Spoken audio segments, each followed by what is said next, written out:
La historia comenzó en agosto de 1977, en el 284 de Green Street, un vecindario humilde al norte de Londres.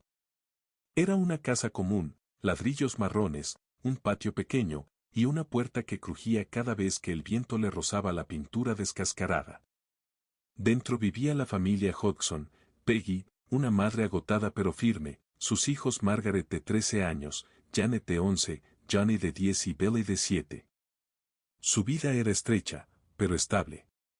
No había lujos, no había secretos, al menos ninguno humano. Las noches siempre eran ruidosas en esa casa, pero no de la forma que uno pensaría. No eran discusiones, ni risas, ni televisores encendidos. Era el silencio el que hacía ruido.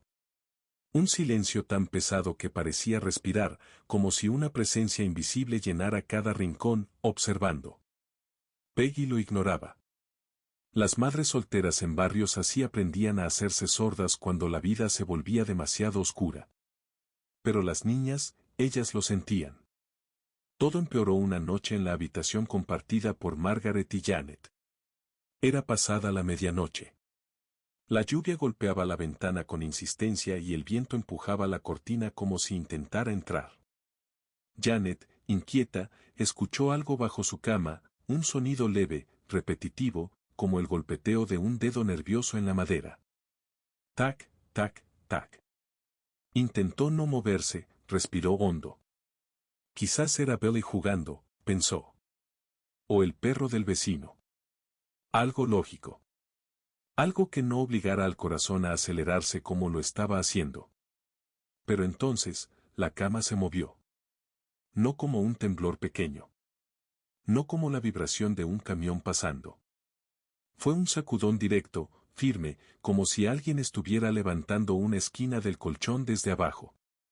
Margaret despertó sobresaltada, se incorporó y vio a su hermana mirando hacia el suelo con los ojos muy abiertos. ¿Qué estás haciendo?, susurró. Janet no respondió. Señaló la cama. Ambas sintieron el tirón, esta vez más fuerte. Peggy llegó corriendo al escuchar los gritos. Encendió la luz, miró debajo de la cama, revisó la habitación, abrió el armario. No había nada. Nada que pudiera justificar que los muebles se movieran solos. Entonces comenzó el sonido, golpes, 3 en la pared, 3 en el suelo, 3 en el mueble. Como si una inteligencia estuviera marcando un patrón, una firma. Tac, tac, tac. Tac, tac, tac. Tac, tac, tac. Durante los días siguientes, la situación escaló de manera tan rápida que la lógica quedó completamente destruida. Las sillas se arrastraban solas por el suelo dejando marcas profundas. Los juguetes se activaban sin baterías. Las puertas se abrían con violencia como si algo quisiera salir o entrar. Los vecinos comenzaron a notar las turbulencias, luces parpadeando, ruidos constantes, sombras rápidas. Peggy empezó a creer que la casa tenía un problema eléctrico, hasta que un electricista se negó a entrar al ver cómo un mueble se deslizó 2 metros sin que nadie lo tocara. La prensa local fue la primera en enterarse cuando Peggy, desesperada, llamó a la policía. Los agentes acudieron esperando un caso doméstico normal, pero lo que presenciaron quedó grabado en sus declaraciones oficiales. Mientras interrogaban a Peggy, una silla que se encontraba a varios metros se levantó del suelo y se deslizó hacia la pared, como empujada por manos invisibles. La agente Carolyn Hapes escribió: pude ver claramente cómo la silla se movía sin contacto humano. Ese momento marcó un antes y un después. Cuando la policía confirma lo imposible, ya no hay vuelta atrás. Pero quien parecía recibir la peor parte era Janet. La niña comenzó a hablar dormida, pero no con su voz habitual. Era una voz profunda, rasposa, como si la garganta de un anciano hablara a través de ella. A veces despertaba con moretones, otras veces con la sensación de haber sido empujada fuera de la cama. Y en ocasiones, las peores, su cuerpo entero se estremecía, como si algo tratara de usarla como un traje, un vehículo para manifestarse. Peggy sentía la tensión acumulándose en la casa como electricidad estática. Los objetos vibraban ligeramente, el aire estaba siempre frío, y había un olor a tierra húmeda en los pasillos que no tenía ningún sentido. La familia dejó de dormir, dejó de comer en paz. Vivían con la sensación de que algo se paseaba entre ellos, probando su resistencia, midiendo su miedo. Una madrugada, Janet desapareció de su cama.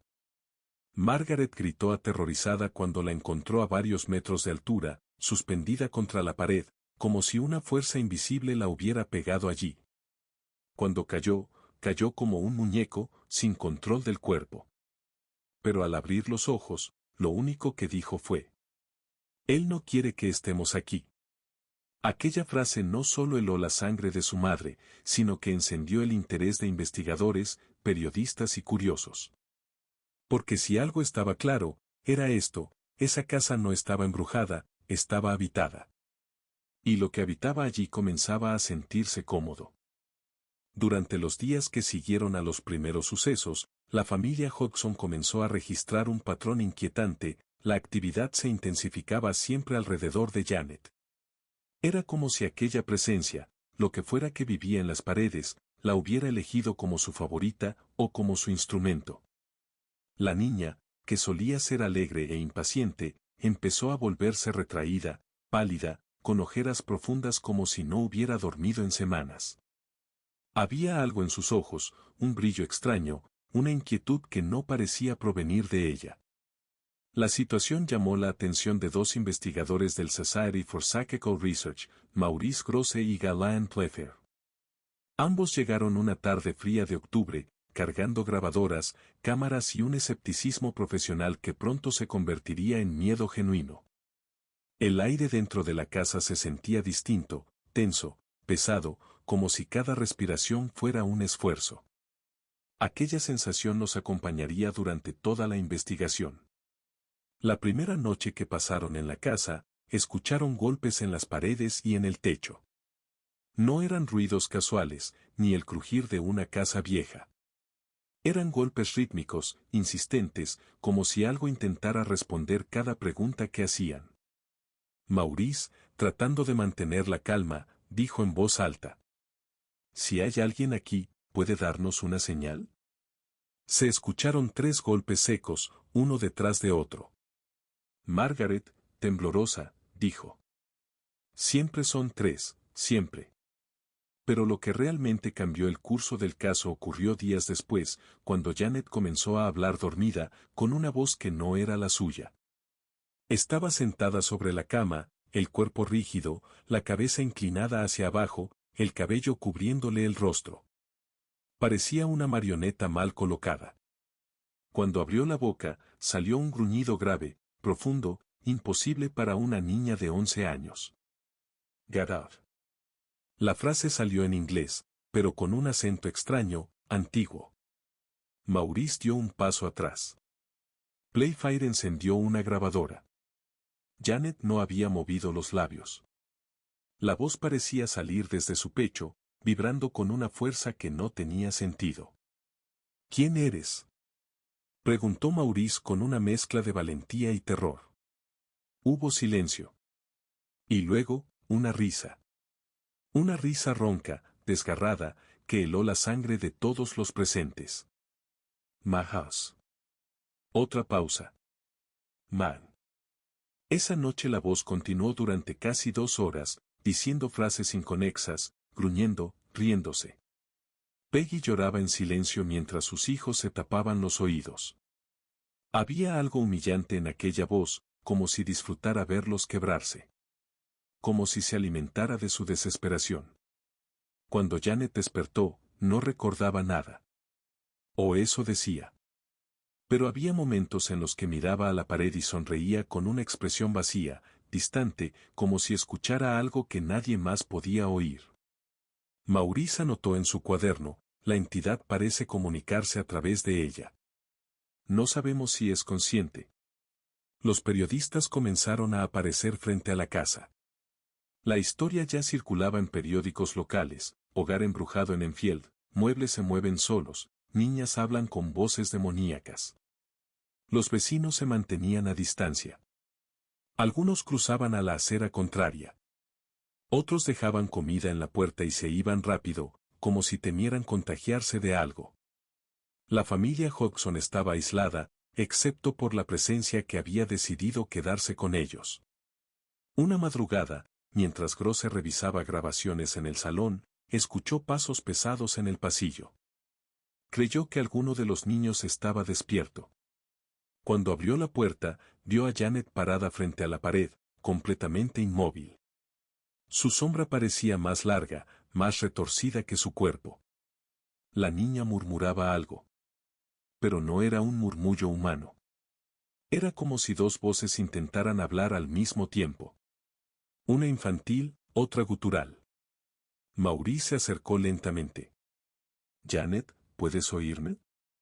La niña giró la cabeza, pero sus ojos estaban en blanco. Una sonrisa se formó en su rostro, una sonrisa demasiado grande, demasiado tensa. Y entonces dijo, con aquella voz imposible: «Is watching you». La bombilla del pasillo comenzó a parpadear. El aire se enfrió de golpe. La puerta detrás de Maurice se cerró con un golpe tan fuerte que el marco vibró. Janet cayó de rodillas como si alguien hubiera cortado los hilos que la sostenían. Aquellas sesiones extrañas se repitieron por semanas. Los investigadores intentaron comunicarse con la voz. La entidad decía llamarse Bill, un hombre que había muerto allí años atrás. Pero la información nunca era consistente. A veces hablaba como un anciano amargado. Otras como un niño burlón. Y otras veces solo gruñía, como si el lenguaje mismo fuera una máscara demasiado humana para él. La tensión dentro de la casa era insoportable. Se escuchaban arrastres en el piso, golpes en el techo, respiraciones detrás de las puertas cerradas. Los juguetes de Billy volaban por los aires sin motivo. Una noche, Margaret despertó al sentir que la sábana le era arrancada violentamente. No por una mano, sino como si un viento invisible la hubiera levantado de un solo tirón. La familia dejó de usar algunas habitaciones. La cocina era demasiado fría, el baño demasiado ruidoso. El salón era el único lugar con cierta calma, pero incluso allí las sillas vibraban de vez en cuando, como si tuvieran pulso, según describió Peggy. Pero lo más aterrador fue el cambio físico en Janet. No solo su voz se transformaba. A veces, su cuerpo se contorsionaba de formas imposibles. Podía doblar la espalda hacia atrás hasta formar un arco perfecto, como si su columna fuera de goma. Otras veces se quedaba completamente rígida, con los dedos extendidos, mirando a un punto fijo en la pared durante minutos interminables. Los investigadores tomaron fotos, grabaron horas de audio, hicieron todo lo posible por documentar sin intervenir. Pero había un límite invisible entre la observación y el horror. Y aquella casa los estaba empujando cada vez más cerca de ese límite. Una tarde, los niños estaban en el salón cuando la temperatura descendió sin explicación. El aire se volvió tan frío que podían ver su propio aliento.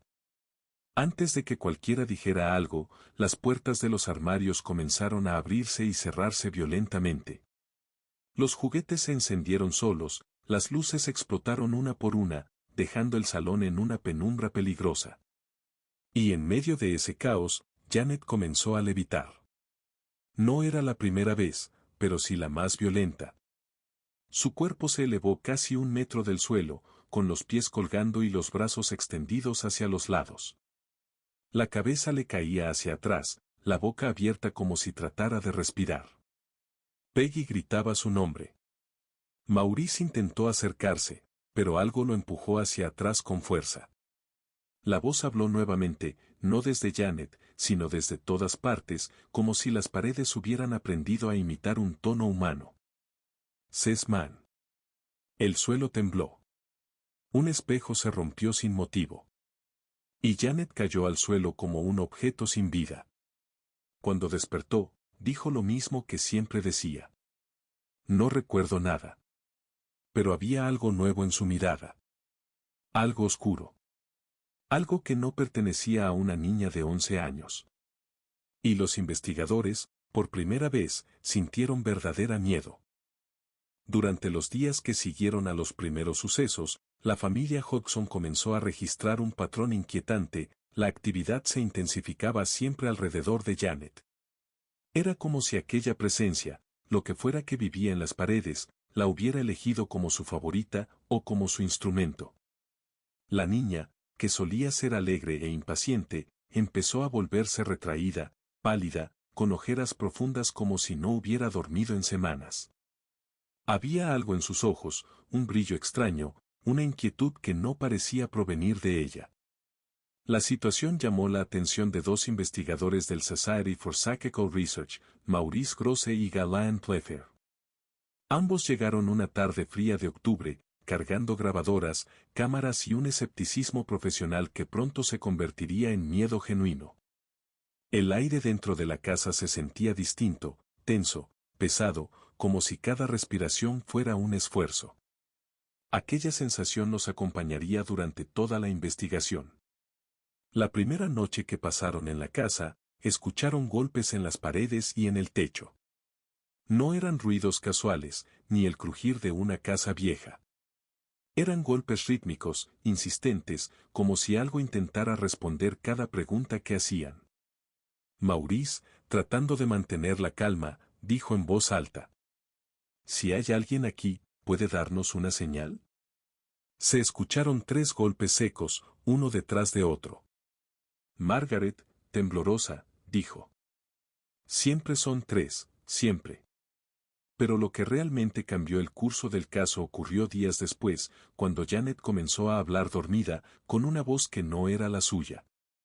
Estaba sentada sobre la cama, el cuerpo rígido, la cabeza inclinada hacia abajo, el cabello cubriéndole el rostro. Parecía una marioneta mal colocada. Cuando abrió la boca, salió un gruñido grave, profundo, imposible para una niña de 11 años. «Get out». La frase salió en inglés, pero con un acento extraño, antiguo. Maurice dio un paso atrás. Playfair encendió una grabadora. Janet no había movido los labios. La voz parecía salir desde su pecho, vibrando con una fuerza que no tenía sentido. «¿Quién eres?», preguntó Maurice con una mezcla de valentía y terror. Hubo silencio. Y luego, una risa. Una risa ronca, desgarrada, que heló la sangre de todos los presentes. «My house». Otra pausa. «Man». Esa noche la voz continuó durante casi 2 horas, diciendo frases inconexas, gruñendo, riéndose. Peggy lloraba en silencio mientras sus hijos se tapaban los oídos. Había algo humillante en aquella voz, como si disfrutara verlos quebrarse. Como si se alimentara de su desesperación. Cuando Janet despertó, no recordaba nada. O eso decía. Pero había momentos en los que miraba a la pared y sonreía con una expresión vacía, distante, como si escuchara algo que nadie más podía oír. Maurice anotó en su cuaderno: «La entidad parece comunicarse a través de ella. No sabemos si es consciente». Los periodistas comenzaron a aparecer frente a la casa. La historia ya circulaba en periódicos locales: hogar embrujado en Enfield, muebles se mueven solos, niñas hablan con voces demoníacas. Los vecinos se mantenían a distancia. Algunos cruzaban a la acera contraria. Otros dejaban comida en la puerta y se iban rápido, como si temieran contagiarse de algo.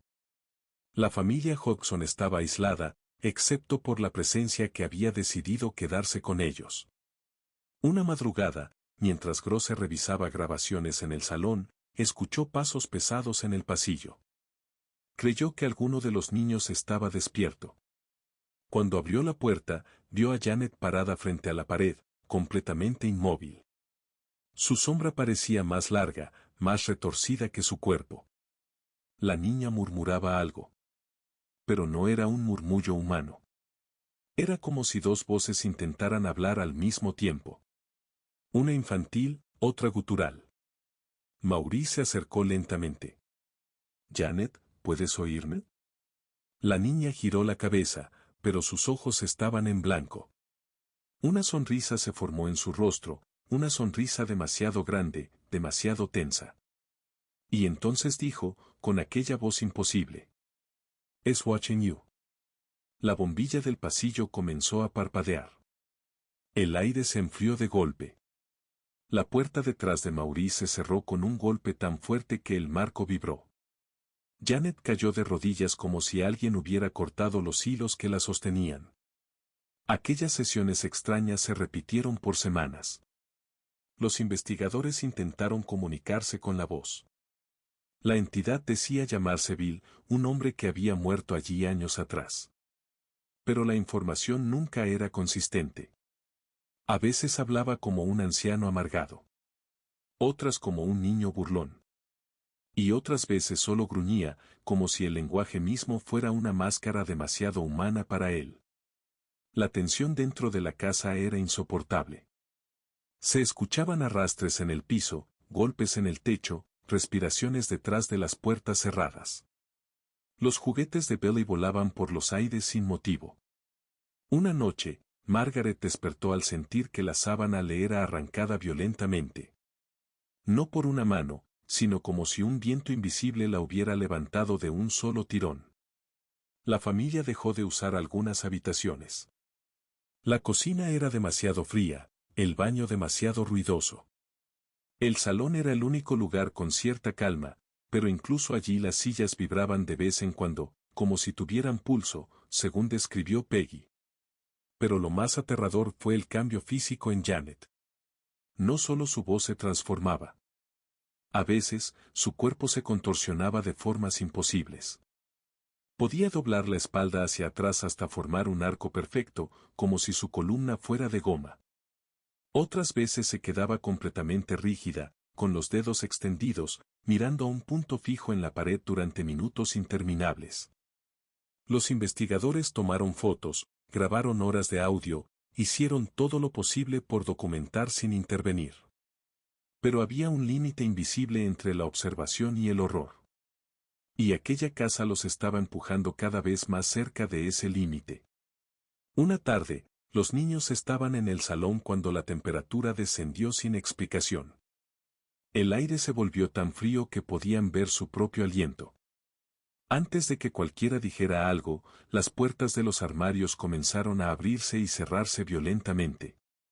Los juguetes se encendieron solos, las luces explotaron una por una, dejando el salón en una penumbra peligrosa. Y en medio de ese caos, Janet comenzó a levitar.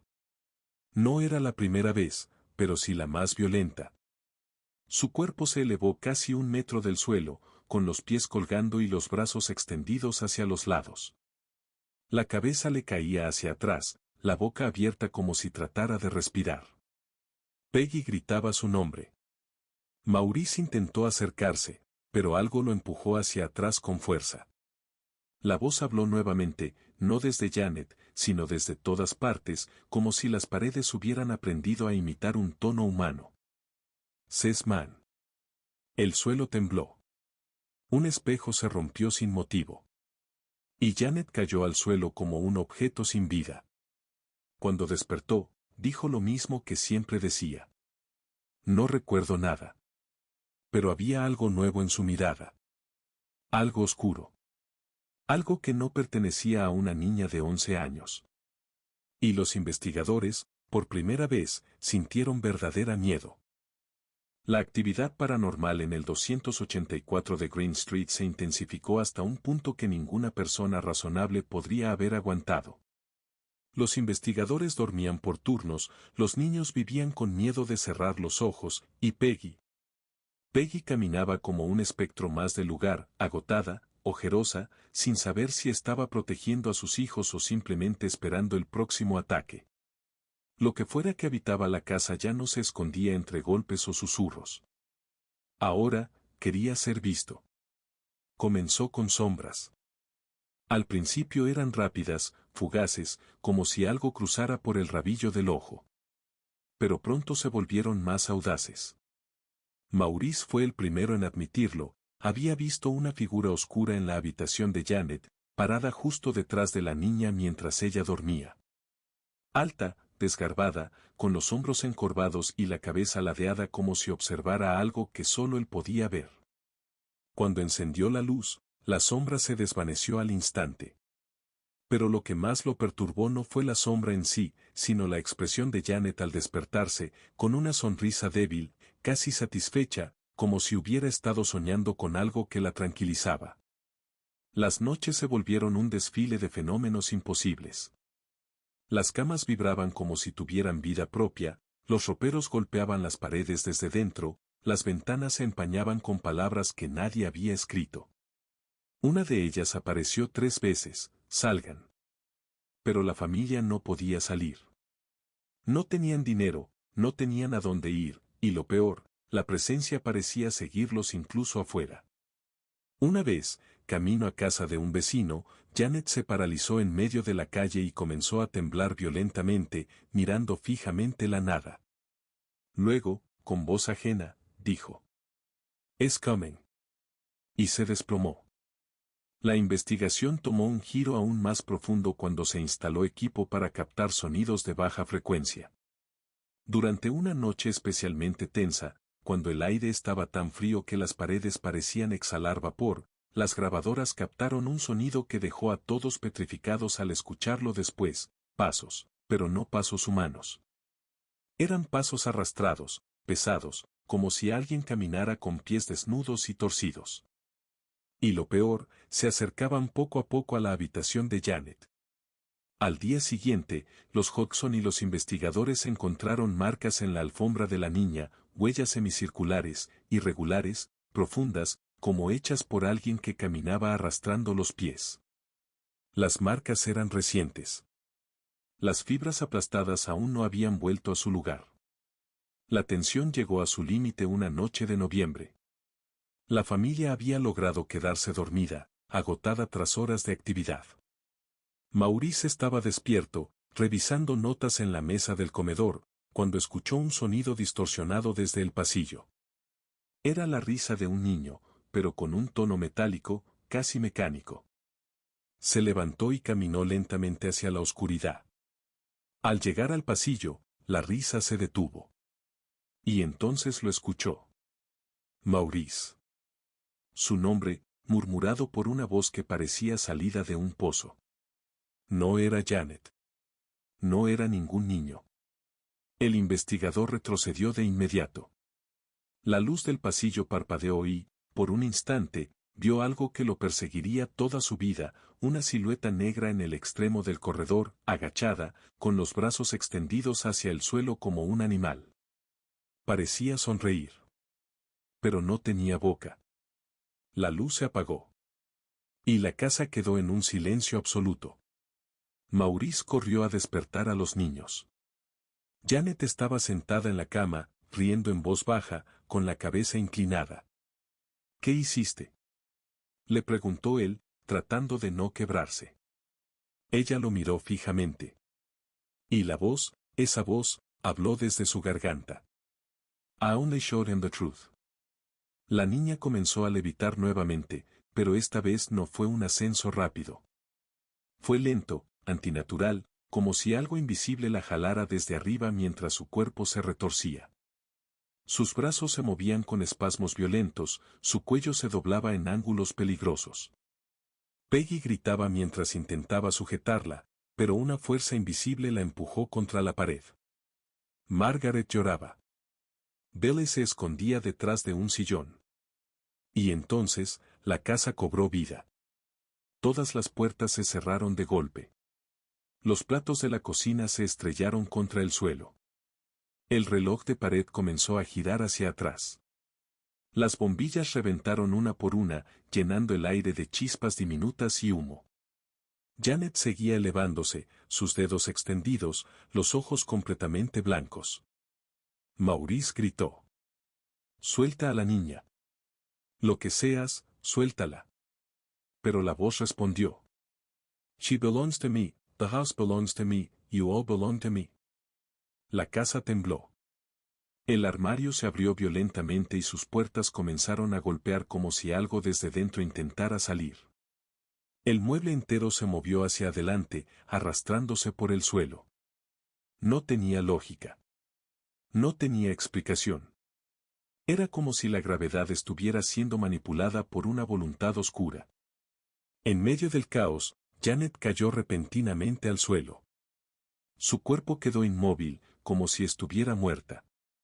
Peggy corrió hacia ella mientras las luces dejaban de parpadear y el silencio regresaba de golpe. Un silencio tan espeso, que dolía. La niña abrió los ojos. Miró a su madre, pero no parecía reconocerla. Cuando trató de hablar, su voz salió débil, entrecortada. No quiere que nos vayamos. Peggy la abrazó con fuerza. No vamos a dejarte sola, amor. Pero Janet negó con la cabeza, temblando. No me lo dijo a mí, te lo dijo a ti.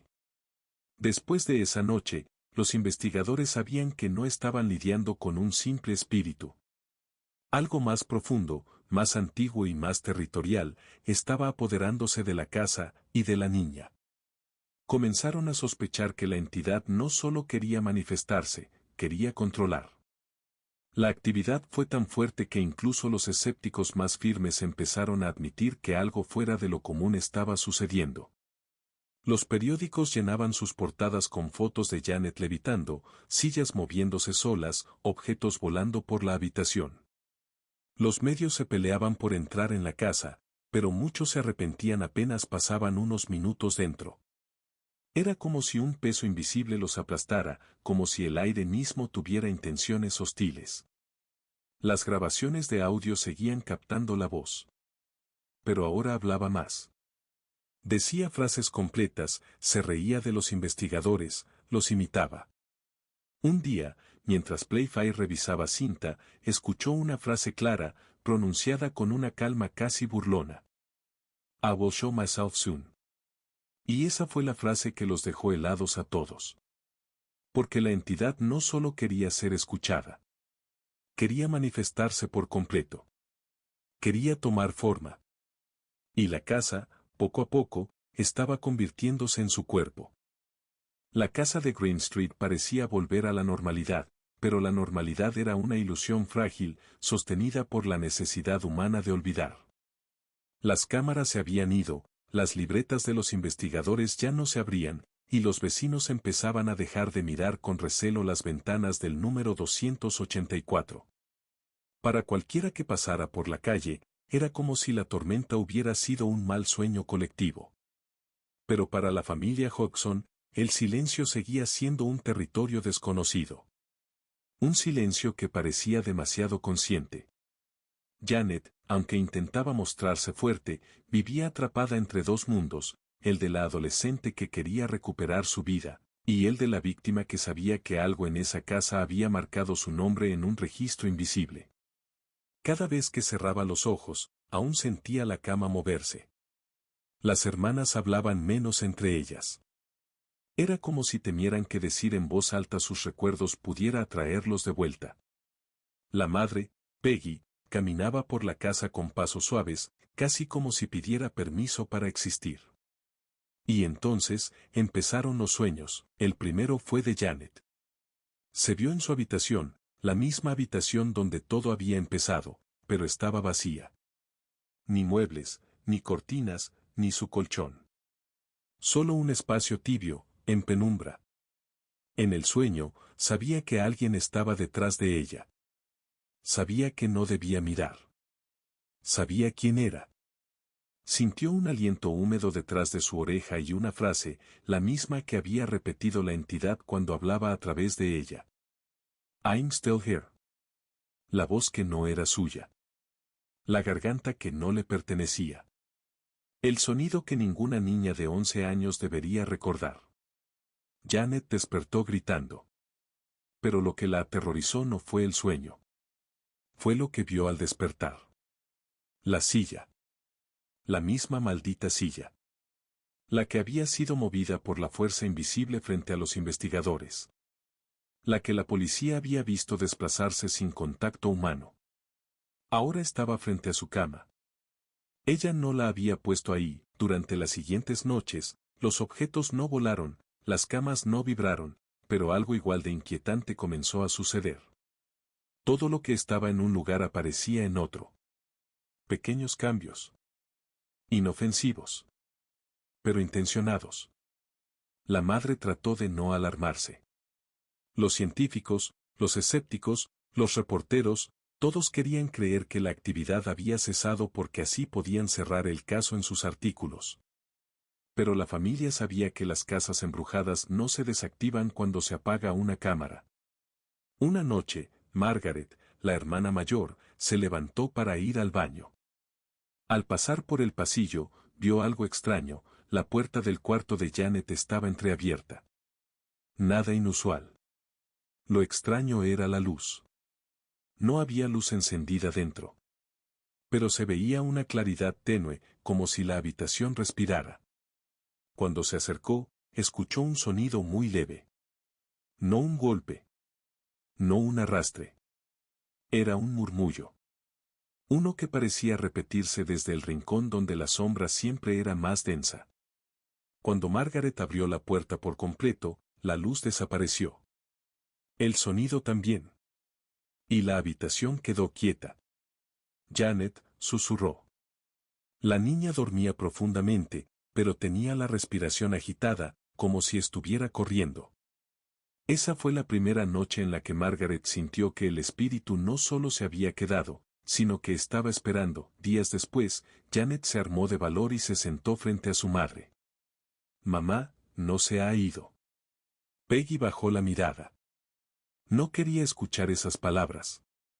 Después de meses de terror, lo único que deseaba era un respiro, un momento de tranquilidad donde no tuviera que imaginar puertas cerrándose por sí solas o voces emergiendo de la nada. Pero Janet insistió. No quiere la casa, mamá, me quiere a mí.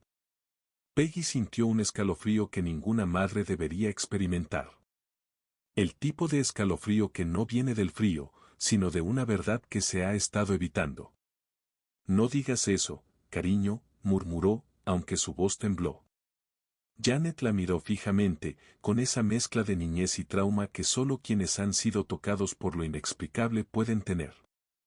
Él me habla cuando duermo. Me llama, igual que antes. La última noche.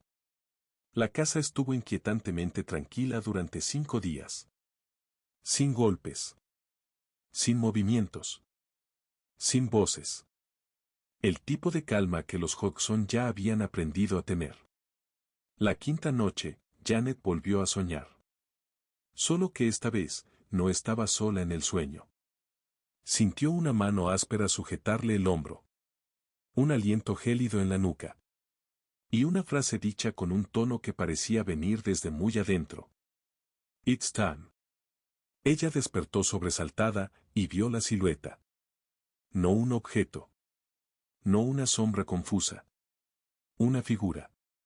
Baja, encorvada, con la cabeza inclinada hacia un lado, como si el cuello nunca hubiera sanado del todo. La figura estaba parada en la esquina de su habitación.